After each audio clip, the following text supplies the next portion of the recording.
What's up, everybody? Welcome back to the channel. Okay, so as promised, I will deliver, if you will. Check this out. Check it out. I got that news story I was telling you guys about in my last video, which if you haven't seen my last video, go check that out because we point out media manipulations all over the place. That's what we do around here because people get fooled, if you will, into believing the lies of the corporate press, the manipulations of the corporate press. That is right. Check it out, y'all. White House says it will determine which news outlets cover Trump, rotating traditional ones. Now, the reason I'm covering this, you might think that's just some weird, innocuous headline, but the reason I'm covering this is because it dips into a story I covered a little while back when the AP, the Associated Press, these people actually sued the Trump administration because the Trump administration denied access to anybody from the AP to go into the Oval Office for an interview for Donald Trump, or access to Air Force One, as a matter of fact, which is a privilege. But they are suing the Trump administration over that decision because First Amendment, or we need freedom of the press, and they're denying us our First Amendment rights. Well, hang on, no, that's actually not a right. That is actually a privilege because the AP still has access to Caroline Leavitt, which is the White House press secretary. They still have access to the White House press room. So just because they can't go in and directly interview Donald Trump, oh well, there goes their First Amendment, their First Amendment right there, their First Amendment rights, y'all. Oh, democracy has come to an end today. But they talk about that a little bit in this. So let's get into it, y'all. The White House said Tuesday that its officials will determine which news outlets can regularly cover President Donald Trump up close, a sharp break from a century of tradition in which a pool of independently chosen news organizations go where the chief executive does and hold him accountable on behalf of regular Americans. Now, does anybody believe this? Does anybody out there believe this at all? Most people would look at that and say, okay, so maybe they hold Republican presidents accountable, but for the most part, the mainstream news, they do not hold Democratic presidents accountable at all. As a matter of fact, they aided and abetted the Biden administration in covering up Joe Biden's mental decline, right? That is a direct accusation from me. Sue me if you want to. I really don't care. Because if we get to discovery on that, I bet you I will come out on top. I can guarantee it, y'all. They covered that up. These people knew. Like anybody that watched an interview or anything with Joe Biden. Sure, he had his moments of cognizance, right? But he definitely had his moments where, yeah, we were wondering what was going on up inside his head. Yeah, he definitely had his moments. And these people said, oh, everything's fine. President Biden, he's a dynamo in the background, y'all. He's just fine. He's sharp. That's what we were told time and time and time again. And they would interview Biden's cabinetry. I guess you could call it that, his cabinetry. Is that even a proper term? Like, y'all let me know down in the comment section. You know, it's talking about the cabinet members, right? His cabinetry. I guess it could be. I don't know if anybody's ever used it in such a manner, but guess it could be. Why not? But we heard from them. Like, they did interviews over and over and over again. As a matter of fact, I'll play a clip right quick. Screw it. President have the stamina, physically and mentally, do you think, to continue on even after 2024? Don, you're asking me this question. Oh my gosh, he's the president of the United States. You know, I can't even keep up with him. The most difficult part about a meeting with President Biden is preparing for it, because he is sharp, intensely probing, and detail-oriented and focused. I can testify because I've been working very closely with this president for the past 2 years. I've been knowing him for 30 years. And I'm telling you, this guy's tough. He's smart. He's on his game. Joe Biden has vision. He has knowledge. He has a strategic thinker. The president is focused. He's detail oriented. He's always thinking about the big picture. He is engaging. He is capable. He has an incredible record as president. And I'm often with him on foreign trips. He's at the top of his game. So he has a vision, he has knowledge, he has judgment, he has a strategic thinking. I met with the president, 5 or 6 weeks ago, and he seemed fine to me. I have complete confidence in the president. I have watched him expertly guide meetings of staff and cabinet members. I could not have more confidence in the president. I would just tell you that I meet frequently with the president, and every single time I meet with him, he is just fine. But he is, again, knowledgeable, wise. Incredibly sharp, incredibly probing, incredible command of the details. He is sharp. He is on top of things. There is nothing to these challenges, these suggestions that somehow he's not sharp and he's not capable. We see Joe Biden up close. We know how attuned he is to the issue. And you're going to see how smart he is and the experience he has. I say his age is an asset. Aha!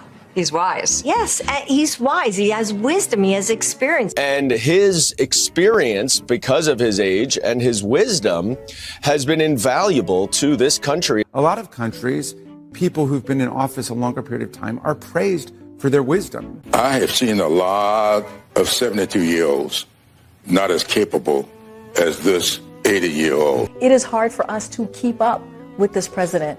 His mental acuity is great. It's fine. It's as good as it's been over the years. He's fine. All this right-wing propaganda that his mental acuity has declined is wrong. And this kind of sense that he's not ready for this job is just a bucket of BS that's so deep, your boots will get stuck in. Yeah, those people kept saying, oh, he's fine, he's sharp, blah, blah, blah, whatever. And not a single pushback from any of these journalists. Not a single pushback. They just nod it right along. Next question, please. Let's go. Nobody wants to hear about Joe Biden's cognitive decline. But hey, it is what it is. White House Press Secretary Karoline Leavitt said the changes would rotate traditional outlets from the group and include some streaming services. Leavitt cast the change as a modernization of the press pool, saying the move would be more inclusive and restore access back to the American people who elected Trump. But media experts said the move raised troubling First Amendment issues because the president is choosing who covers him. Oh, now we got Russia. We got Putin over here. We got a dictator. He's Stalin incarnate, by the way. Yeah, media experts, really? Like, who are these media experts? Maybe they'll let us know. We don't know. The White House press team in this administration will determine who gets to enjoy the very privileged and limited access in spaces such as Air Force One and the Oval Office, Leavitt said at a daily briefing. She added at another point, a select group of D.C.-based journalists should no longer have a monopoly of press access at the White House. Hey, I'm right there along with you. Right there with you. Leavitt said the White House will double down on its decision to bar the Associated Press from many presidential events, a departure from the time-tested and sometimes contentious practice for more than a century of a pool of journalists from every platform sharing the president's words and activities with news outlets and congressional offices that can't attend the close-quarters events. Now, let's dip into that a little bit. Now, that's not true. That's just blatantly not true. That is not time-tested because, say the past 2 decades, we've seen an outright explosion of news outlets. I can guarantee you there's not a correspondent from every single news outlet on Air Force One or in the Oval Office.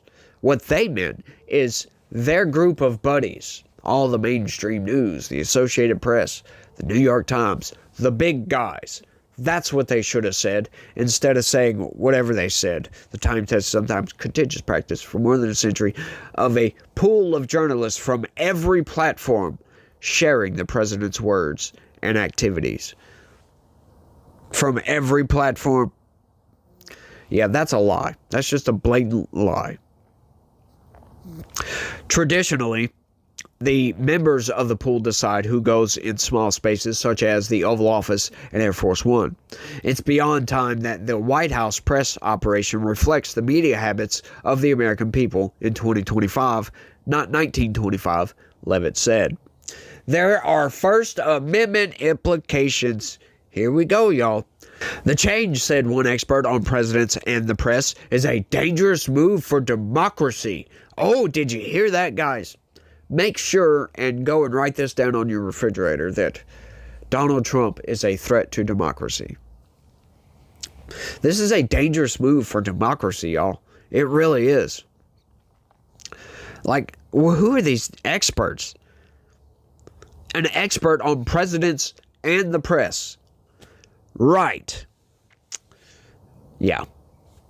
It means the president can pick and choose who covers the executive branch, ignoring the fact that it is the American people who, through their taxes, pay for the running of the White House, the president's travels, and the press secretary's salary. John Marshall, a media history professor at Northwestern University and author of Clash, Presidents and the Press in Times of Crisis, said in a text.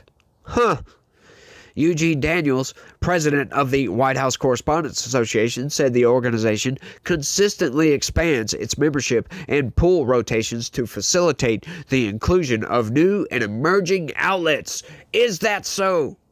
Lovely. Love to hear this. Well, how come Caroline Levitt thinks otherwise? How come Donald Trump thinks otherwise? Just saying, they see these people every day. Does this guy go in that? No. Sorry.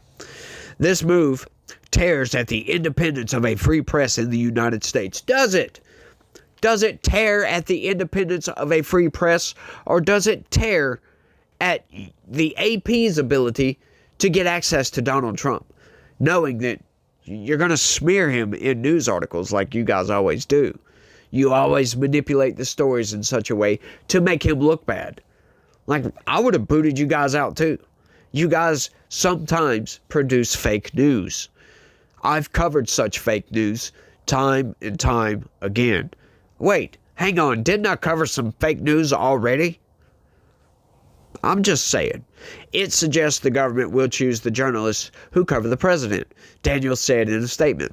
In a free country, leaders must not be able to choose their own press corps. Well, guess what? They're not. They're absolutely not. She said they're rotating them. The other guy, he said they already do rotate them. So what's the difference? Like, once again, these people are just partisan hacks. They just want to make a statement, not knowing what in the hell's going on. The Reporters Committee, there's a Reporters Committee for Freedom of the Press called it a drastic change in how the public obtains information about its government. Is that so? All because the AP doesn't have access to the Oval Office and the Air Force One. Is that okay? The White House press pool exists to serve the public, not the presidency. Well, how come you guys lie so much? If you guys are serving the public, serving them a narrative. There we go. Now they're not lying. Yeah, they serve whatever narrative they want. They attach their bias onto facts and then push it off in whatever direction they need to. There it is. Now they're telling the truth. Bruce D. Brown, the group's president, said in a statement, it comes in the context of a federal lawsuit. Here we go. Here's that update for you guys. Levitt spoke a day after a federal judge refused to immediately order the White House to restore the AP's access to many presidential events. Love it. Yep, there you go. There's your First Amendment for you, just thrown right back in your face, because once again, they still have access to the press room.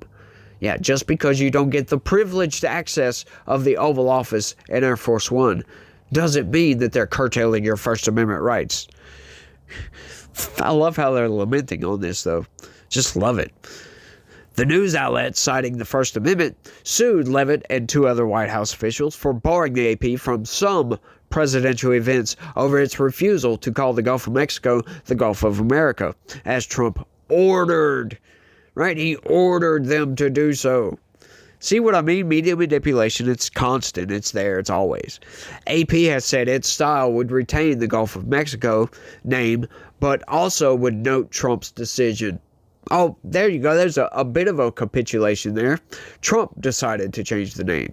Like, let's keep going because I got something funny for you guys. So, a little bit of irony coming from the AP. U.S. District Judge Trevor N. McFadden said the AP had not demonstrated it had suffered irreparable harm.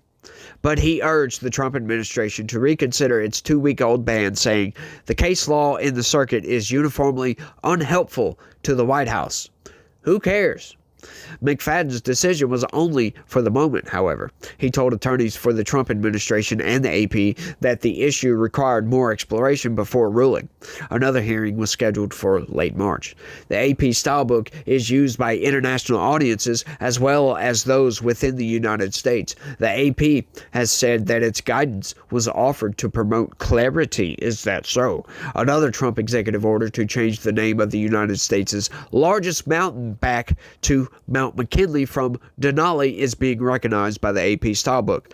Trump has the authority to do so because the mountain is completely within the control he oversees, AP has said. Oh, you gotta love that. You gotta love that. You know, when it comes to America, I think he does have the authority to change the name, right? But what's so ironic about this is that these very same people, they're so quick to change the name of all this other stuff, but they don't want to change the Gulf of America. They don't want to change the name of the Gulf of America. And I'm sorry, it's hard for me to say because I've lived by the Gulf of Mexico my entire life. Oh, wait, am I going to get barred from the Oval Office in the White House? They don't give me access. Well, hang on. Technically, under the definition, I am a journalist. I report on the news, for crying out loud. How come I don't get access to the White House? Oh, they're curtailing my First Amendment rights over here, aren't they? But they're so quick to change the name of anything else when it's a Democrat that changes the name, right? I mean, there was what? I forget what was that, 10 years ago, I guess? You know, Democrats went on this spree of just changing all kinds of names because, oh, my racism and all this other stuff, right? But it's so funny, the irony in all this, right? That they don't mind changing the name of Fort Polk to Fort Johnson, right? Why? Because Polk was a Continental Army general, right? For the South. Oh, we got to change the name. But hang on, when they don't want to teach critical race theory over here in Florida, all of a sudden we're changing history, y'all. Oh, they're trying to rewrite history. Well, hang on, isn't that the same thing? Like, you can kind of equivocate those two things because, no, you're trying to erase history by changing the name from Polk to something else. But they don't seem to get that, do they? But once again, you know, leave it up to the left. It's all absurd, y'all. It's all absurd. And maybe that wasn't a very good comparison there because critical race theory really isn't history. But, you know, they've done a lot of things trying to say, oh, well, you know, that wanting to get rid of books out of school libraries and all this other stuff. And they're not wanting to teach black history and all this other garbage. It's just nonsense because history is history. You know, there's no such thing as black history. Ooh, cancel me or something, but that's just history, by the way. Like, these people, these Marxists, try to spread their ideology all across the country, and it's obscene to me. It's disgusting, if you ask me, because, you know, I was brought up in a culture that tried to show us to be colorblind, that skin color doesn't matter. It's an immutable characteristic, something you can't change, something you have no control over. So that doesn't make us any different. That's what I was brought up to believe, and that's what I still believe to this day. But these people want to divide everybody into these certain groups, right? And it's a game, in my opinion. These people, they're intentionally trying to do this to oppress people. That's how I see it. It's just a way to keep people in a certain box, to keep certain people in those groups mad at other groups. Right? We can see this. It's plain as freaking day. It's plain as day we can see this. And this goes on all over the place. And they try to do it in sneaky ways, right? Try to do it in really sneaky ways. But, you know, people that can notice these things and point them out, and, you know, those are the enemies of Marxists. Those are the enemies to democracy, if you will, right? Those are the people that they oh, sit down and shut up. You need to go over there and be quiet. Stay in your box, you racist. Well, hang on. I'm not the one that's trying to put everybody in a different box over here. It's just because of category. You tick off this box, you go over there. You tick off this box, you go over here. Like, no. Like, we're all the same. There's no difference. We all bleed the same color. We all have the same organs. Once again, my theory is that eventually human beings that we won't have any differentiating characteristics in our race at all. We'll all look light brown, a little bit darker than me. Eventually, you know, if we all just keep intermingling, we'll get to that point at some point in the future. Could be a very long time, but, you know, if we keep going like this, eventually, you know, mixed people are going to be the majority. And, you know, that's not that far away, right? You get mixed people, the majority, and then eventually, you know, you'll have very few white people or black people or Chinese people or Japanese people, you know. There's already not much of a difference between, you know, don't tell them this, but there's not much of a difference between Japanese and Korean and Chinese and all that. It's not much of a difference there, but, you know, I do believe that if we, you know, can survive long enough on this planet, that eventually we'll all just melt into one giant pot. You know, we'll all come together eventually one day, and, you know, we'll be able to have a world government because we'll have peace and harmony all over the planet, and we won't have to worry about government corruption, and we won't have to worry about living in the pod and eating the bugs. Hopefully, if we can let liberty reign in this country. But, yeah, I go ranting, y'all, but I want y'all to do me a favor. Smash that like button for me. I really, really need y'all's help, y'all. Do that for me. I would appreciate it. It's free of charge, by the way. Just smash that like button. Subscribe if you're new around here. And try to share this video anywhere and everywhere you can. Just click share. It's right below the video also. And just share it. It don't matter where. Tell your friends. Tell your family. Tell anybody and everybody. Doesn't matter who. Hey, man, this guy, he's news, man. You can get facts from him. He's got an opinion, but he's got facts too.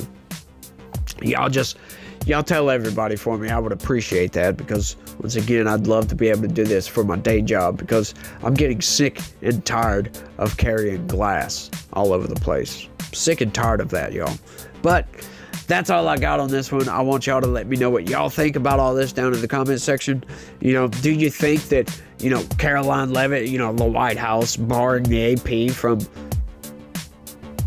Air Force One and the Oval Office is a violation of their First Amendment rights? Y'all let me know what y'all think. That's all I got on this one. I want to thank everybody for watching. Man, I struggled to get that out just now. I don't know why. And y'all try to have a good day. Stay legitical. Peace.